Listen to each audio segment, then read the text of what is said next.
Good morning class, my name is Deepali Gupta. आज हम कर रहे हैं क्लास 7, सब्जेक्ट है हमारा एसएसटी और चैप्टर है हमारा 5। ठीक है, प्रेशर हम चैप्टर पढ़ रहे थे, एटमॉस्फेरिक प्रेशर। उसमें हमने लास्ट टाइम पे क्या पढ़ा था? देखिए, लास्ट टाइम पे हमारी वीडियो कट हो गई थी जल्दी। हम वाइन सिस्टम पढ़ रहे थे जिसमें हमने हॉरिजॉन्टल और वर्टिकल के बारे में पढ़ा। तो हमने पढ़ा था जो when the air move from high pressure areas to low pressure areas, यानी जो हवाएं हाई प्रेशर से लो प्रेशर की ओर मूव करती है वो क्या, कौन सी मूवमेंट होती है हमारी? हॉरिजॉन्टल। और ये जो टाइप्स होता है वो हमारे क्या कहलाता है? वाइंड कहलाता है। Wind move in different pattern in different region depending upon the pattern. Wind can be classified into 3 types: permanent wind और periodic winds and local winds. Wind को 3 पार्ट्स में डिवाइड किया गया है: परमानेंट, पैरोडिक और लोकल। तो सबसे पहले हम पढ़ते हैं परमानेंट वाइंड्स। परमानेंट वाइंड्स हमारी कौन सी होती है? देखिए, permanent winds blow throughout the year in particular direction. These are also planetary wind. ये पर्टिकुलर डायरेक्शन में बहती हैं। This wind are close to the permanent height low pressure areas on the earth. ये high से low pressure की ओर बहती है। और ये हमारी कितने टाइप्स की होती है? 3 टाइप्स की होती है। नंबर 1 ट्रेड वाइंड्स, नंबर 2 हमारी एंटी ट्रेड वाइंड्स और नंबर 3 हमारी पोलर वाइंड्स। देखिए, the trade winds blow from the subtropical high pressure areas on the equatorial low pressure areas. They continuously blow in the same direction, that is east, so these are also called easterly lies. In the northern hemisphere they blow from northeast or to southwest, and in southern hemisphere they blow from the southeast to northwest. ये वाला मतलब कि trade wind जो होती है वो कहाँ से, जो साउथर्न हेमिस्फेयर होता है। अभी हमने गोलार्ध के बारे में पढ़ा था इससे पहले वाले में। साउथर्न जो हमारा नॉर्थर्न हेमिस्फेयर होता है उसमें बहती है नॉर्थ टू ईस्ट और ईस्ट टू वेस्ट, और जो साउथर्न हेमिस्फेयर होता है उसमें साउथ टू ईस्ट और नॉर्थ टू वेस्ट बहती है। फिर है नेक्स्ट हमारा anti trade winds. As the name suggest these winds are also called western line because blow in the direction opposite to the trade winds. ये क्या opposite direction में बहती हैं। They blow in temperate zone in the northern hemisphere. They blow from southern west, northern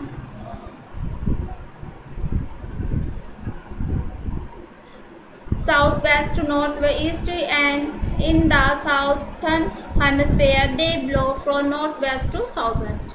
इसमें क्या होता है? इसमें अपोजिट होता है। जो आपकी नॉर्थर्न हेमिस्फेयर होता है यानी उत्तरी गोलार्ध होता है उसमें साउथ से वेस्ट की ओर और नॉर्थ से ईस्ट की ओर बहती है, और साउथर्न हेमिस्फेयर में ये नॉर्थ से वेस्ट और साउथ से ईस्ट बहती है। ठीक है, अब पोलर वाइंड। पोलर वाइंड क्या होता है? यानी ठंडी हवा जो होती है। पोलर एरिया हमारा वही होता है, अभी हमने पोलर बेल्ट के बारे में पढ़ा था। In the polar region the polar wind blow from high pressure areas to sub polar low pressure areas. ये क्या है? हाई प्रेशर से लो प्रेशर की ओर। This wind are cold and dry. ये जो हवा होती है कैसे ठंडी और ड्राई होती हैं। This are also cold polar easterlies. ये क्या कहलाती है? Polar easterlies. फिर हम पढ़ते हैं नेक्स्ट हमारा टॉपिक आता है पैरोडिक वाइंड्स। ठीक है, हवा का दूसरा type periodic. As the name suggest periodic winds blow over a particular area over a particular periods. ये पर्टिकुलर एरिया में और पर्टिकुलर पीरियड्स के लिए बहती है साल में। Periodic winds are caused due to unequal heating of the earth's surface and variation in atmospheric pressure in different areas. Important periodic winds are the following. इसके भी कुछ पार्ट्स होते हैं हमारे जो नीचे दिए गए हैं। क्या है? फर्स्ट है हमारा monsoon. There is a large difference between the temperature of sea and a interior of the continent.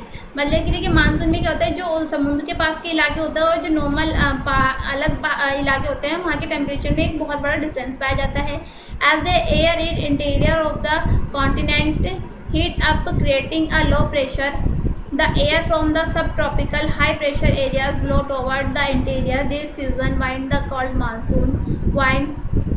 Since the monsoon blow from the sea They have a lot of water content, due to which they bring widespread rain to many parts in Asia. The monsoon, which bring rain to the whole of India, cool summer, southwest monsoon, monsoon whiteness, a reverse phenomenon during the winter season in the land cool down creating high. देखिए monsoon में क्या होता है, जो हमारे समुद्री इलाके होते हैं वहाँ से हमारे वाटर वेपर होता है, और जो नॉर्मल इलाके होते हैं वहाँ पे क्या होता है, बारिश का आता है। तो ये हमारा मानसून वाइंड कहलाती है, उस समय चलने वाली हवाएं जो होती हैं। और जो ये फिनोमिनास होता है ये क्या आता है, मानसून वाइंड विटनेस आ रिवर्स फिनोमिनास। ये कौन सा है, reverse phenomenas.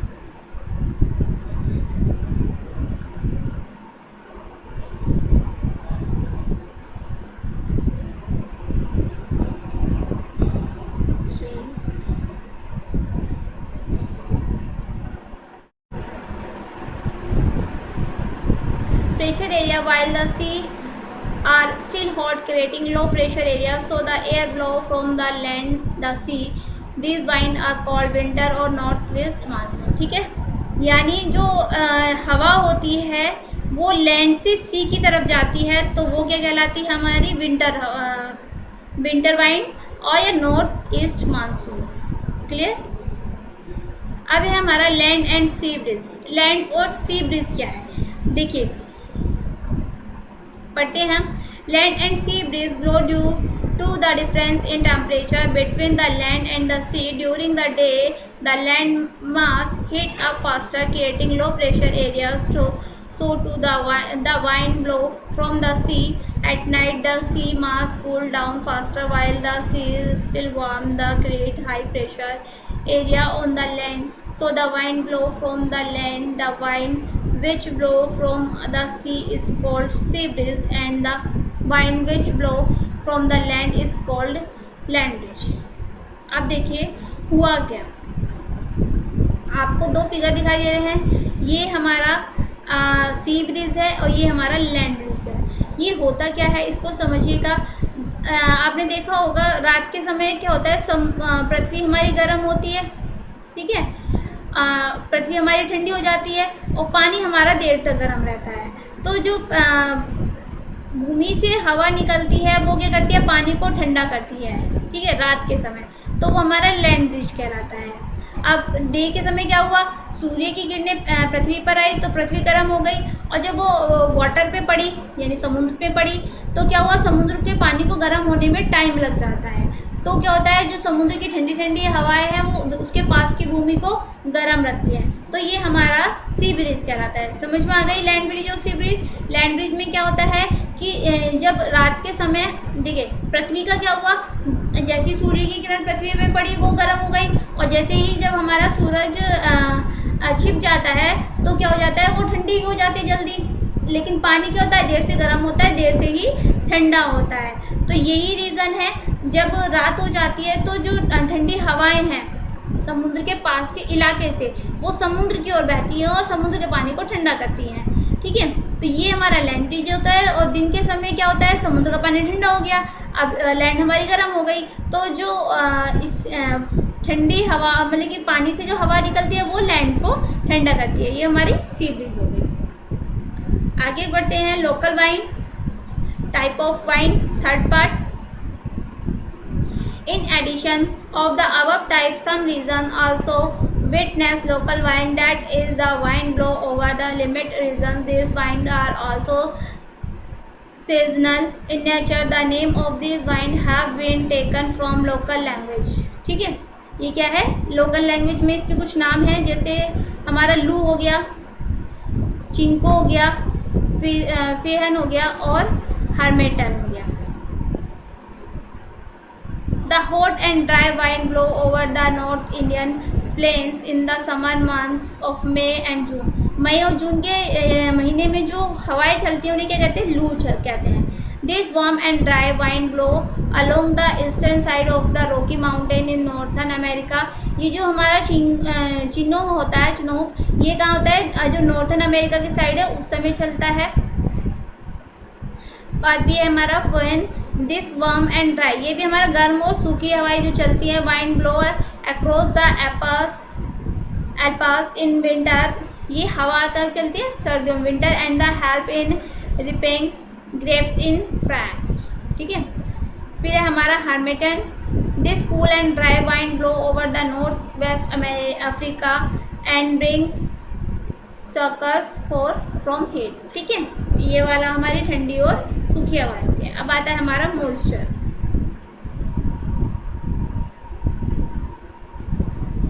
The presence of water vapor in the air is called moisture. We can easily prove the presence of moisture in the air.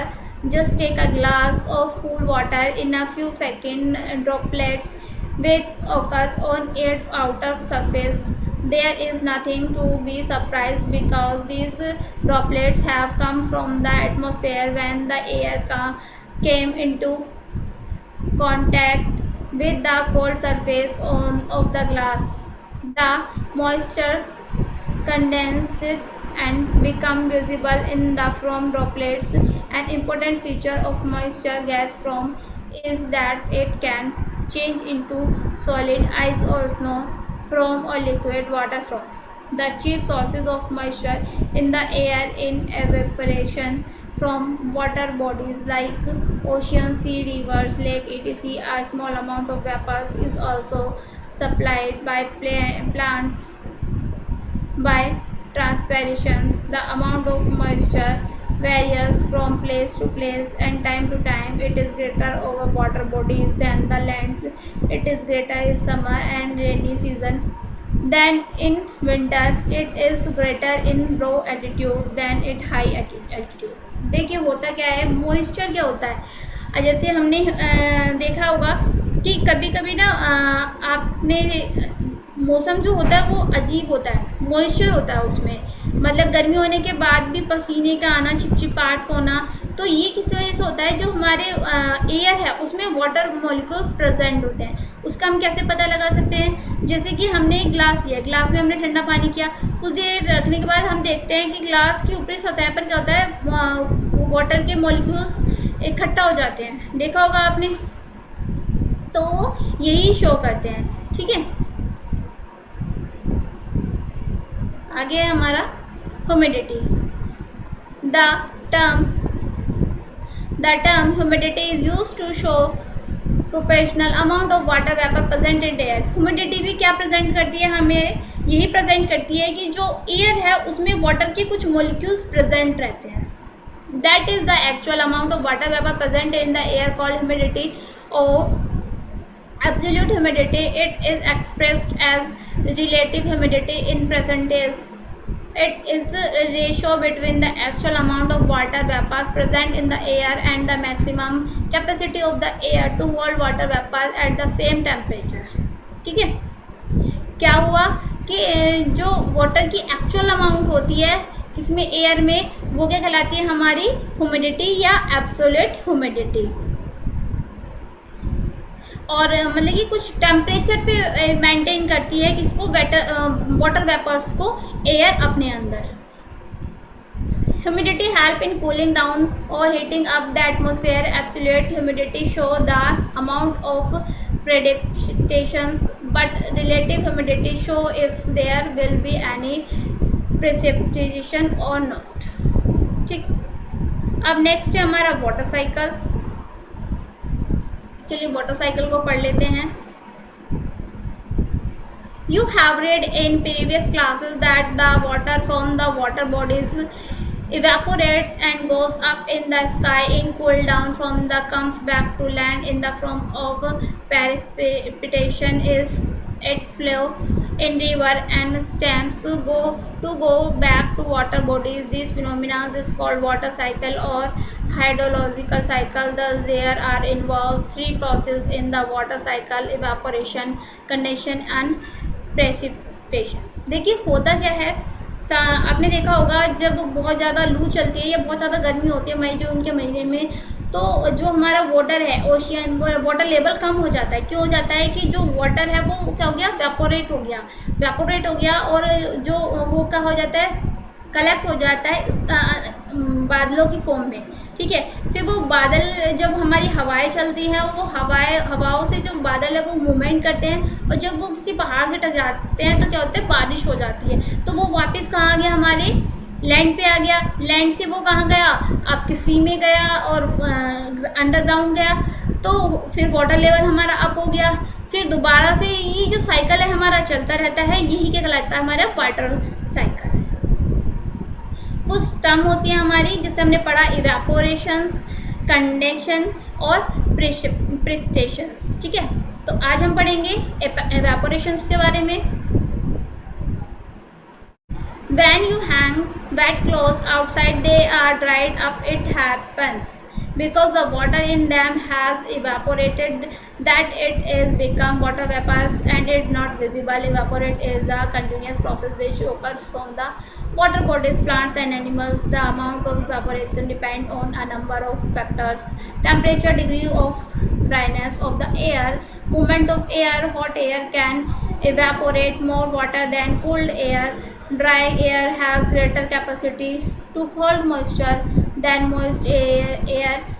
It evaporates more when strong wind blow. देखिए इसमें कुछ example ले गए हैं, जैसे जब हम पानी कपड़ों को सिखाते हैं तो वो सूख जाते हैं, उनका पानी कहाँ जाता है, इवेपोरेट हो जाता है, जो प्रोसेस हमें दिखाई नहीं देता लेकिन होता है ना। ऐसे ही आपने देखा होगा कि जो प्लांट्स होते हैं या हम लोग भी गर्मी में जब निकलते हैं तो हमें ज़्यादा प्यास लगती है, क्यों, क्योंकि हमारी बॉडी में जो वाटर है वो भी इवेपोरेट हो जाता है। ऐसे ही पौधों में भी क्या हो जाता है, जो वाटर रहता है वो इवेपोरेट हो जाता है। तो गर्मी के उसमें हमें पानी ज़्यादा ज़रूरत होती है, ठीक है। तो यही सब इसमें इवेपोरेट्स की क्रियाएं हैं जो बताई गई हैं। फिर है कंडेंसेशन, ठीक है। The capacity of the air of hold water vapor is limited. That is, the air at a given temperature can hold water vapor in a certain quantity. The air is called saturated when it can hold no more water vapor, and it in unsaturated when it has some capacity to hold some more water vapor.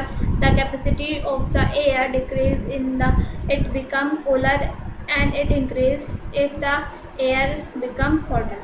देखिए हुआ क्या, जो हमारी capacity है water vapours की, water के molecules को hold करने की, तो वो क्या हो जाती है, हमारी सैचुरेट कहलाती है। और जब वो उसकी मतलब की कैपेसिटी से ज़्यादा हो जाती है तो वो अनसैचुरेटेड कहलाती है। जब हमारी जो एयर है वो हॉट होती है तो वो ज़्यादा वेपोरेट करती है, जब कोल्ड होती है तो कम वेपोरेशन की क्रिया होती है। तो वही चीज़ में बताया गया है। The temperature at which the air is fully saturated is called. जब फुली सैचुरेटेड होता है तो वो पॉइंट क्या कहलाता है, ड्यू पॉइंट कहलाता है। It is at the due point that condensation take place. By condensation is meant that the water vapor began to change into droplets of water or snow. और वाटर किसमें droplets हो जाता है, water में या snow में, जब आपका वेदर चेंज होता है।